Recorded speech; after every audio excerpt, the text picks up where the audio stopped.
By the power of Grayskull, I have the power!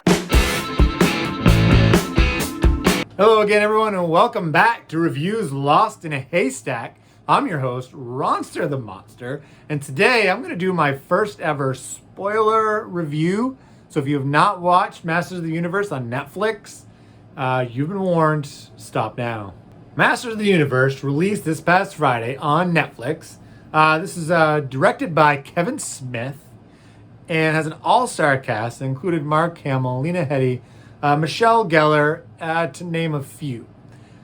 When I was trying to figure out how to do a review, I just couldn't think of a way to do a good review without spoiling it. So I decided I'm going to try a spoiler review this time. Otherwise, it would have been like, so this really muscular dude fought a guy, it's like a skeleton face, and things happened. Right off the bat, we got Skeletor once again trying to take Castle Grayskull. Who do we call? He-Man. He comes out, we get a nice little battle back and forth, and turns out Skeletor this time is trying to find the power of Grayskull, and he unlocks it. Unfortunately, what he doesn't know is it's going to kill absolutely everyone. And so He-Man decides to sacrifice himself and Skeletor to save Eternia. Now, what this reminded me of was you're all excited to watch a show, you got your top two characters, and you decide to kill them off. This is like, what if somebody made a Star Wars movie and made Luke Skywalker leaving the Force and doesn't want to be a Jedi anymore and actually wants to kill a Jedi? That wouldn't happen. So here we are. We're starting a show without the two favorite characters. And actually, this is what got me hooked on the show. I don't think it had the catastrophic results that some felt Star Wars had once they went down this path. What it started, though, was Teela learning the big secret. Wait a minute. He-Man is Adam. Adam is He-Man. She didn't like that. She left the royal family. Man-at-Arms had to break the bad news to He-Man's parents, who also didn't know that Adam was He-Man and that he failed and Adam is dead. And so Man-at-Arms, he is banished from the kingdom as well. So actually, this kind of hooked me in, and I was like, I want to see where they're going to go with this. Clearly, they're going to focus on other characters besides the two big ones.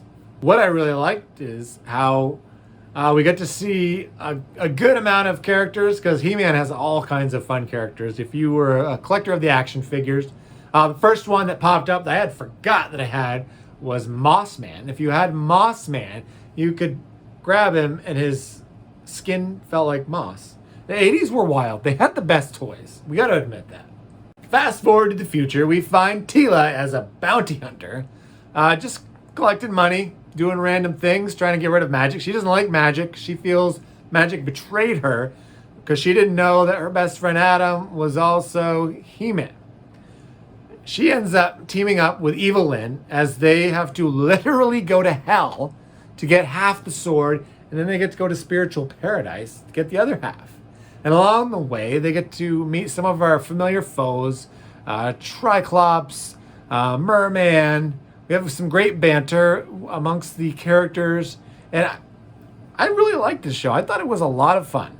I actually didn't realize that Teela didn't know who Adam was. I guess my Wayback Time Machine didn't recall that it was a big secret from her. I knew that Man-at-Arms knew, and I knew Orko knew. And Orko was a fun part of this, as they really redeemed him. He was in on the lie. Teela didn't like him, and he had to pay the ultimate sacrifice, although it's a cartoon, everyone comes back. But from what we see so far, Orko might be gone. In Spiritual Paradise, we meet back up with Adam. He has done so many good deeds, he gets to go to the upper echelon. And this is where we meet the actual Grayskull. Who knew that was actually a character? So Adam decides he's got to go back and he's got to help save Eternia, because that sword's his and he doesn't think anyone else can wield it. But he can never go back to heaven. And he decides, of course, he's the good guy. He's the Captain America model. He's going to do what's right at all times. He's going to be the first to jump on the grenade. He goes back And they restore magic, all is well, but then they also bring back Skeletor, who stabs him. And that's where the show ends. Skeletor on top. He-Man, we're not sure. Could be dead. Probably not, but could be dead. If you've watched some of my other videos, you know I'm a big fan of nostalgia. So the nostalgia was at an all-time high. I got to see Skunkor, got to see Merman, Trapjaw, Triclops, Man-at-Arms, Teela. There was so many characters that I loved from my childhood. But this wasn't a show that was specifically geared towards just children. If you're an adult, I think you can have a lot of fun with this as well. What I liked is I felt like they weren't afraid to take risks. Although if you kill a character and go to heaven and bring him back, that may seem like the risks are diminished. But He-Man was stabbed at the end. This is also a part 1. And there's going to be a part 2, which I will definitely watch. So I'm going to go ahead and rate this one an A-. I felt the story was a little rushed. It was 5 25-minute episodes, so we blinked and it was over. I thought they could have told a little quicker story. You know, going to hell is not easy. I don't think you can go to hell and get the sword that you need in just 25 minutes. That's just not going to happen. You know, maybe the spiritual paradise part would be quicker, although I think you'd at least want to hang out and take a little break from your quest, but who knows. If you found this review interesting, please consider putting a comment below. I'm assuming you watched it because you've already seen the show and you wanted to see what I thought. So let me know what you think. And give me a thumbs up, thumbs down.